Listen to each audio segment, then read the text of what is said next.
चूहा मारिया। उसका नाम तो मापिया ने बड़ा चुन के रखिया सी, शेर जंग बहादुर। पर सारे महल्ले दे न्याणे ओनू चाचा शेरू ही कहंदे सन। चाचा शेरू दूजी जंग वेले भर्ती होण भी गया सी। भर्ती अफसर ने उसकी बहादुरी परखण लई उसदे सिर उत्ते एक खाली घड़ा रख दिता। आप वो बंदूक फड़ के सामने खड़ो गया। फिर रोब नाल बोलिया, वेल जवान, हम गोली चलाकर घड़े को फोड़ेगा। अफसर खुश होया, पर जदों उसने निशाना सेध के गोली चलाई तां शेरू ने अखां मीट लईआं। उसनू घुमेर चढ़न लग पई सी। जदों गोली चलण दी आवाज आई तां ओह घड़े समेत मूंह दे मूंह डिग पिया। अफसर ने काली नाल अगे जाके उसनू उठाया, पर ओह बेहोश हो चुकिया सी। जदों शेरू होश विच आया तां अफसर ने कहा, वेल जवान, तुम घर को वापस जाओ। पर घर ओह किस मूंह नाल मुड़दा? घरों तां ओह रुस के अते भर्ती होण दा डरावा दे के आया सी। इस करके ओह कलकत्ते चलिया गया। उत्थे उसदा एक बेली किसी कारखाने विच चौकीदार सी। उसने किधरे नौकरी दवा दिती। कई साल धक्के धोड़े खा के शेरू घर मुड़िया। उदों जंग मुक चुकी सी। जदों कोई पुछदा कि हुण ओह कित्थे काम करदा सी तां ओह बड़े माण नाल उत्तर दिंदा, जंग मुक गई है ते मैनू उन्हां ने हौलदारी दी पेंशन दे के कह दिता, जाओ जवान मौजा करो। मेरा नां उन्हां ने कट दिता। शेरू दे भरा आपो अपने कारोबार विच लगे होए सन। वड्डे ने सब्जी दी दुकान कीती होई सी, छोटे दो हलवाई सन। तिन्हां दा आर परिवार सी। उन्हां ने आपो अपने नवे घर भी बना लए सन। शेरू नू उन्हां ने पुराना घर दे दिता। ओह अध ढट्ठा जिहा सी। ओह सवेरे सवेरे अपने हलवाई भरावां कोल जाके काम धंधा कर आउंदा ते ओह उसनू रोटी टुक खवा दिंदे। दोपहर तो पिछों शेरू नहा धो के एक खुत्तड़ जही वर्दी पा लेंदा। फिर आथण तक ओह आंढियां गुआंढियां दे बच्चियां नू अपनी बहादुरी दे कारनामे सुणाउंदा रहिंदा। उसने अपनी बहादुरी दियां बहुत दिलचस्प कहानियां जोड़ियां होईयां सन। एक गल जिहड़ी ओह वार-वार सुणा चुका सी, ओह बर्मा दे शहर मांडले दी सी। ओह कहंदा, असीं मांडले पहुंचे तां 4 चुफेरे बंब ही बंब चल रहे सन।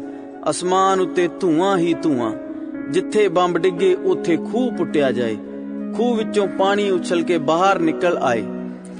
इंज हजारां खूहां दा पानी इकट्ठा हो के वग पिया ते उत्थे हड़ आउण लग पए। सारी धरती जल थल हो गई। सानू साडे कमांडर ने हुक्म दिता, जवान, तुम पानी का, आग का कोई परवाह नहीं करना। तुम छाते से नीचे जाएगा और दुश्मन पर टूट पड़ेगा। असी आख्या, ऐसा ही होगा साहब, हम दुश्मन दा नक में दम कर देंगे। लो जी, सानू हवाई जहाज ते छातियां नाल मांडले दे जंगल विच उतार दिता। साडी पूरी पलटून सी। जंगल विच असी रातों रात मोर्चे पुट्टे। दुश्मन भी मारो मार करदा आ गया। बस जी, लड़ाई शुरू हो गई। पर जापानी मारो मार करदे अगे वधदे आउण। उन्हां ने इक्को दिन विच साडे उत्ते 10,000 बंब मींह वांगू वरा दिते। साडी सारी पलटून मारी गई। बस मैनू इकल्ले नू रब ने बचा लिया। लो जी, मैं अपनी पलटून दा बचिया गोली सिक्का वरतिया। इकल्ले ने ही 5 दिन दुश्मन नू रोकी रखिया। दुश्मन सोचे, ये एक होर पलटून कित्थों आ गई। पर 5 दिन पिछों मेरा गोली सिक्का भी मुक्कन लग पिया। 3 दिन तो मैनू खाण नू भी कुछ नहीं सी मिलिया। मैं जंगल विच कोई शिकार लभण लई तुर पिया। बर्मा दे जंगल बड़े संघणे ने। मैं विचे विच तुरिया गया। अगे एक पहाड़ी कोल शेर हिरन नू खाई जावे। मैं शेर उत्ते गोली चलाई। मेरे कोल ये आखिरी गोली सी। ओ शेर दे ना वजी। शेर गरज के मेरे उत्ते चपटिया। मैं अपनी संगीन उसदी धौण विच खोब दिती। ओ जख्मी हो के परां जा डिग्या, पर दहाड़दा होया फिर मेरे वल आया। ऐतकी असीं गुत्थम गुत्था हो पे। मैं उसदे मूंह विच अपनी राइफल दा बट पा दिता। शेर उल्ट के पुट्ठा डिग पिया। लो जी, ते इस कहानी नू शेरू हर वार कुछ बदल के ते वधा चढ़ा के सुणाउंदा। खास तौर उत्ते जदों ओह इह कहानी बच्चिआं नू सुणाउंदा, बच्चे पहलां तां ध्यान नाल सुणदे रहिंदे, ਪਰ ਜਦੋਂ ਕਹਾਣੀ ਮੁੱਕਦੀ ਤਾਂ ਸਾਰੇ ਹੱਸਦੇ ਹੋਏ ਤਾੜੀਆਂ ਮਾਰ ਕੇ ਗਾਉਣ ਲੱਗ ਪੈਂਦੇ। ਦਾਣਿਆਂ ਦੀ ਲੱਪ ਚਾਚਾ ਸ਼ੇਰੂ ਮਾਰੇ ਗੱਪ, ਚਾਹ ਦੀ ਫੁੱਟੀ ਕੱਪੀ ਚਾਚਾ ਸਭ ਤੋਂ ਵੱਡਾ ਗੱਪੀ। ਉਹ ਬੱਚਿਆਂ ਵੱਲ ਸੋਟੀ ਚੁੱਕ ਕੇ ਪੈ ਜਾਂਦਾ ਤੇ ਆਖਦਾ, ਹੁਣ ਤੁਹਾਨੂੰ ਕਦੇ ਕੋਈ ਗੱਲ ਨਹੀਂ ਸੁਣਾਉਣੀ। ਸਾਰੇ ਬੱਚਿਆਂ ਨੂੰ ਪਤਾ ਸੀ ਕਿ ਚਾਚਾ ਨਿਰੀਆਂ ਗੱਪਾਂ ਜੋੜਦਾ ਸੀ। ਉਹਦੀ ਬਹਾਦਰੀ ਦਾ ਇਹ ਹਾਲ ਸੀ ਕਿ ਉਹ ਚੂਹਿਆਂ ਕੋਲੋਂ ਵੀ ਡਰਦਾ ਸੀ। ਉਸਦਾ ਘਰ ਵੀ ਅੱਧਾ ਕੱਚਾ ਤੇ ਅੱਧਾ ਪੱਕਾ ਸੀ। ਜਿੱਥੇ ਉਹ ਸੌਂਦਾ ਸੀ ਉਸ ਕੋਠੜੀ ਵਿੱਚ ਚੂਹੇ ਬਹੁਤ ਸਨ। ਉਸਨੇ ਚੂਹਿਆਂ ਲਈ ਇੱਕ ਬਿੱਲੀ ਰੱਖ ਲਈ, ਪਰ ਬਿੱਲੀ ਕੁਝ ਚਿਰ ਪਿੱਛੋਂ ਮਰ ਗਈ। ਚੂਹੇ ਬਹੁਤ ਤੰਗ ਕਰਨ ਲੱਗ ਪਏ। ਉਸਨੇ ਸੋਚਿਆ ਪਿੰਜਰਾ ਲਿਆਵੇ। ਲੋਹੇ ਦਾ ਪਿੰਜਰਾ ਮਹਿੰਗਾ ਸੀ, ਇਸ ਲਈ ਉਹਨੇ ਇੱਕ ਚੂਹਾ ਫੜਨ ਵਾਲਾ ਲੱਕੜ ਦਾ ਪਿੰਜਰਾ ਲੈ ਆਂਦਾ। ਇਹ ਕੁੜਿੱਕੀ ਵਾਂਗ ਬੰਦ ਹੁੰਦਾ ਸੀ। ਜਿਸ ਰਾਤ ਉਸਨੇ ਪਿੰਜਰਾ ਕੋਠੜੀ ਵਿੱਚ ਰੱਖਿਆ, ਉਸ ਰਾਤ ਮੀਂਹ ਪੈ ਰਿਹਾ ਸੀ। ਇੱਕ ਕਤੂਰਾ ਭਿੜੇ ਬੂਹੇ ਤਾਂ ਤਖਤਾ ਧੱਕ ਕੇ ਅੰਦਰ ਆ ਕੇ ਪੀਪੇ ਪਿੱਛੇ ਲੁੱਕ ਕੇ ਬੈਠ ਗਿਆ। ਚਾਚੇ ਨੂੰ ਪਤਾ ਨਾ ਲੱਗਿਆ। ਉਹ ਬੂਹਾ ਬੰਦ ਕਰਕੇ ਸੌਂ ਗਿਆ। ਅੱਧੀ ਰਾਤ ਕੜਾਕ ਕਰਕੇ ਪਿੰਜਰਾ ਬੰਦ ਹੋ ਗਿਆ। ਚਾਚਾ ਤਰਬਕ ਕੇ ਉੱਠਿਆ, ਲਾਲਟੈਨ ਜਗਾਉਣ ਲੱਗਿਆ ਤਾਂ ਡੱਬੀ ਨਾ ਲੱਭੀ। ਉਸੇ ਵੇਲੇ ਉਸਨੂੰ ਚਿਉਂ ਚਿਉਂ ਦੀ ਆਵਾਜ਼ ਸੁਣੀ। ਉਹ ਘਬਰਾ ਗਿਆ। ਉਹ ਚੂਹੇ ਦੀ ਆਵਾਜ਼ ਨਹੀਂ ਸੀ। ਉਹ ਓਪਰੀ ਆਵਾਜ਼ ਮੁੜ ਸੁਣੀ ਤਾਂ ਚਾਚਾ ਡਰ ਕੇ ਮੰਜੇ ਵੱਲ ਨੱਸਿਆ, ਪਰ ਉਸਦਾ ਸਿਰ ਇੱਕ ਫੱਟੇ ਨਾਲ ਜਾ ਵੱਜਿਆ। ਪਤਾ ਨਹੀਂ ਕੀ ਕੁਝ ਸਿਰ ਉੱਤੇ ਆ ਡਿੱਗਿਆ। ਉਸਨੂੰ ਜਾਪਿਆ ਜਿਵੇਂ ਕਿਸੇ ਨੇ ਉਸਦੇ ਸਿਰ ਉੱਤੇ ਰੋੜਿਆਂ ਦਾ ਮੀਂਹ ਵਰਾ ਦਿੱਤਾ ਹੈ। ਚਾਚੇ ਦੀ ਚੀਕ ਨਿਕਲ ਗਈ। ਉਹ ਬੂਹੇ ਵੱਲ ਭੱਜਿਆ ਤਾਂ ਆਪਣੇ ਮੰਜੇ ਵਿੱਚ ਵੱਜ ਕੇ ਮੂਧੇ ਮੂੰਹ ਡਿੱਗ ਪਿਆ। ਚਿਉਂ ਚਿਉਂ ਦੀ ਆਵਾਜ਼ ਹੋਰ ਵੱਧ ਗਈ। ਉਹ ਬਹੁਤ ਘਬਰਾ ਗਿਆ, ਪਰ ਕੁਝ ਹਿੰਮਤ ਕਰਕੇ ਉੱਠਿਆ ਤੇ ਬੂਹੇ ਵੱਲ ਨੱਸ ਪਿਆ। ਮੰਜੇ ਤੇ ਬੂਹੇ ਦੇ ਵਿਚਕਾਰ ਪੀਪਾ ਪਿਆ ਸੀ। ਉਸ ਪੀਪੇ ਵਿੱਚ ਵੱਜ ਕੇ ਉਹ ਫੇਰ ਡਿੱਗ ਪਿਆ। ਐਤਕੀ ਉਹਨੂੰ ਇੰਜ ਜਾਪਿਆ ਜਿਵੇਂ ਉਸਦੇ ਪਿੱਛੇ ਕੋਈ ਭੂਤ ਪ੍ਰੇਤ ਪੈ ਗਿਆ ਹੋਵੇ। ਪੀਪੇ ਨਾਲ ਵੱਜ ਕੇ ਉਸਦੀ ਲੱਤ ਨੂੰ ਵੀ ਝਰੀਟ ਆ ਗਈ। ਘਾਬਰਿਆ ਹੋਇਆ ਹਿੰਮਤ ਕਰਕੇ ਉਹ ਮੁੜ ਬੂਹੇ ਵੱਲ ਵਧਿਆ, ਪਰ ਅਜੇ ਉਸ ਕੁੰਡੀ ਨੂੰ ਹੱਥ ਨਹੀਂ ਸੀ ਪਾਇਆ ਕਿ ਉਸਦੇ ਪੈਰ ਵਿੱਚ ਫੜਾਕ ਦੇਣੀ ਕੋਈ ਚੀਜ਼ ਆ ਵੱਜੀ। ਉਹਨੂੰ ਚਿਉਂ ਚਿਉਂ ਦੀ ਆਵਾਜ਼ ਵੀ ਕਾਲੀ ਹੋ ਗਈ ਜਾਪੀ।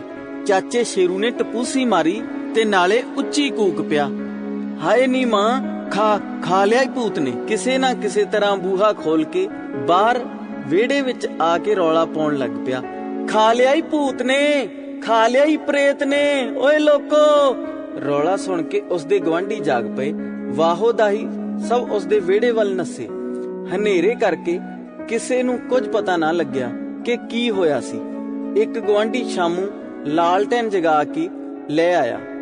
ਚਾਨਣ ਵਿੱਚ ਲੋਕਾਂ ਨੇ ਵੇਖਿਆ ਸ਼ੇਰ ਜੰਗ ਬਹਾਦਰ ਹਾਲੋ ਬੇਹਾਲ ਹੋਇਆ ਕੰਧ ਨਾਲ ਲੱਗਾ ਖੜਾ ਸੀ। ਉਸਦੇ ਵਾਲ ਖਿਲਰੇ ਹੋਏ ਸਨ। ਲੱਤਾਂ ਬਾਹਾਂ ਉੱਤੇ ਝਰੀਟਾਂ ਵੱਜ ਕੇ ਲਹੂ ਵਗ ਰਿਹਾ ਸੀ। ਉਸਦੀਆਂ ਅੱਖਾਂ ਡਰ ਨਾਲ ਤਾੜੇ ਲੱਗੀਆਂ ਹੋਈਆਂ ਸਨ ਤੇ ਚਿਹਰਾ ਪੂਣੀ ਵਾਂਗ ਬੱਗਾ ਹੋ ਗਿਆ ਸੀ। ਸ਼ੇਰ ਜੰਗ ਕੋਲੋਂ ਬੋਲਿਆ ਵੀ ਨਹੀਂ ਸੀ ਜਾਂਦਾ। ਉਹ ਥਿੜਕਦੀ ਜੀਭ ਨਾਲ ਉੱਥੇ ਉੱਥੇ ਅੰਦਰ ਕਹਿੰਦਾ ਮੁੜ ਮੁੜ ਕੋਠੀ ਵੱਲ ਇਸ਼ਾਰਾ ਕਰੀ ਜਾ ਰਿਹਾ ਸੀ। ਗੁਆਂਢੀ ਕੋਠੜੀ ਦੇ ਨੇੜੇ ਗਏ ਤਾਂ ਕਤੂਰਾ ਦੇਹਲੀ ਕੋਲ ਬੈਠਾ ਦਿਸਿਆ। ਸ਼ਾਮੂ ਨੇ ਲਾਲਟੈਨ ਅਗਾਂਹ ਕਰਕੇ ਵੇਖਿਆ। ਕਤੂਰੇ ਦਾ ਮੂੰਹ ਪਿੰਜਰੇ ਦੀ ਫੱਟੀ ਵਿੱਚ ਘੁੱਟਿਆ ਹੋਇਆ ਸੀ। ਉਹ ਚਿਉਂ ਚਿਉਂ ਦੀ ਆਵਾਜ਼ ਕੱਢਦਾ ਆਪਣਾ ਮੂੰਹ ਬਾਹਰ ਕੱਢਣ ਦਾ ਯਤਨ ਕਰ ਰਿਹਾ ਸੀ। ਵੇਖਦਿਆਂ ਹੀ ਸਭ ਦੀ ਹਾਸੀ ਨਿਕਲ ਗਈ। ਸ਼ੇਰ ਜੰਗ ਦੀ ਵੀ ਸੁਰਤ ਮੁੜ ਟਿਕਾਣੇ ਆਈ ਤਾਂ ਉਹ ਹੁਣ ਸ਼ਰਮ ਦਾ ਮਾਰਿਆ ਪਾਣੀ ਪਾਣੀ ਹੋ ਰਿਹਾ ਸੀ। ਸ਼ਾਮੂ ਉਸਨੂੰ ਮਜ਼ਾਕ ਕਰਦਾ ਕਹਿ ਰਿਹਾ ਸੀ, ਵਾਹ ਓਏ ਸ਼ੇਰ ਜੰਗ ਬਹਾਦਰਾ, ਮਾਂ ਨੇ ਨਾਂ ਪਤਾ ਨਹੀਂ ਕਿੱਥੋਂ ਲੱਭ ਕੇ ਰੱਖਿਆ ਸੀ। ਸੋਚਦੀ ਹੋ ਮੇਰਾ ਪੁੱਤਰ ਸ਼ੇਰਾਂ ਦਾ ਸ਼ਿਕਾਰ ਕਰਿਆ ਕਰੂ। ਅਗਲੇ ਦਿਨ ਇਹ ਗੱਲ ਸਾਰੇ ਮੁਹੱਲੇ ਨੂੰ ਪਤਾ ਲੱਗ ਗਈ। ਸ਼ਰਾਰਤੀ ਮੁੰਡੇ ਉਸਦੇ ਘਰ ਸਾਹਮਣੇ ਇਕੱਠੇ ਹੋ ਗਏ। ਉਹਨਾਂ ਨੇ ਇੱਕ ਨਵਾਂ ਗੀਤ ਜੋੜ ਕੇ ਗਾਉਣਾ ਸ਼ੁਰੂ ਕਰ ਦਿੱਤਾ। ਉੱਚੇ ਨੀਵੇਂ ਮਹਿਲ ਉੱਤੇ ਕਿੰਗਰਾ, ਚਾਚੇ ਲਿਆਂਦਾ ਪਿੰਜਰਾ, ਪਿੰਜਰੇ ਵਿੱਚ ਕਤੂਰਾ ਫਾਤਾ, ਚਾਚਾ ਭਾਗ ਕੇ ਕਹਾਂ ਜਾਤਾ, ਚਾਚਾ ਡਰ ਕੇ ਬਾਹਰ ਨਸਿਆ, ਭੰਨਿਆ ਘਰ ਦਾ ਬੂਹਾ, ਵੇਖੋ ਚਾਚੇ ਦੀ ਕਰਤੂਤ, ਬਣਿਆ ਫਿਰੇ ਕਤੂਰਾ ਭੂਤ। ਗੀਤ ਗਾਉਣ ਵਾਲਾ ਗੀਤ ਮੁਕਾ ਕੇ ਉੱਚੀ ਸਾਰੀ ਕਹਿ ਦੇਵੇ, ਸ਼ਾਵਾ ਚਾਚਾ ਸ਼ੇਰੂ ਸ਼ਾਵਾ। ਉਸ ਦੇ ਮਗਰ ਸਾਰੇ ਬੋਲਣ, ਸ਼ਾਵਾ ਚਾਚਾ ਸ਼ੇਰੂ ਸ਼ਾਵਾ। ਉਸ ਦਿਨ ਪਿੱਛੋਂ ਚਾਚੇ ਨੇ ਕਿਸੇ ਨੂੰ ਉਹ ਮਾਂਡਲੇ ਵਾਲੀ ਕਹਾਣੀ ਨਹੀਂ ਸੁਣਾਈ। ਉਸਨੇ ਚੂਹੇ ਫੜਨ ਵਾਲਾ ਪਿੰਜਰਾ ਵੀ ਪੜਛੱਤੀ ਉੱਤੇ ਰੱਖ